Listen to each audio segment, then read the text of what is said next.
তো এবার আমি যেটা জানতে চাইবো সেটা হচ্ছে এই ধরনের পেশেন্টরা এই সময় কি কি সমস্যায় পড়ে মূলত?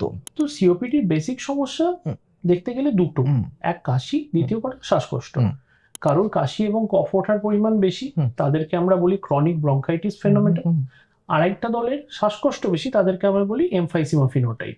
ঠিক তো?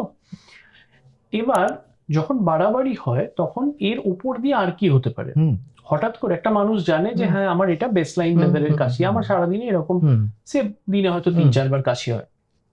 হঠাৎ করে একদিন দেখলো যে শ্বাসকষ্ট বেড়ে গেছে, কাশি বেড়ে গেছে, প্রচুর কাশছে, হুম, প্রচুর কফ উঠছে, হুম, হলুদ কফ ওঠা শুরু হুম, হয়েছে, হুম, কারো কারো ক্ষেত্রে কফের সাথে রক্ত আসছে, এরকম একটা সিচুয়েশন হতে পারে।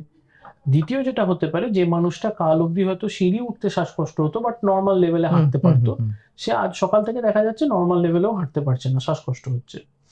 তাহলে বেসিক যে সিমটমস গুলো হুম, সেগুলো খানিকটা বেড়ে গেল, এটা একটা হতে পারে। তার সাথে কাশি বেড়ে যাওয়া, শ্বাসকষ্ট বেড়ে যাওয়ার সাথে সাথে বুকে সাঁই সাঁই করা, হুম, বা কারো কারো ক্ষেত্রে নাক বন্ধ হয়ে যাওয়া, হুম।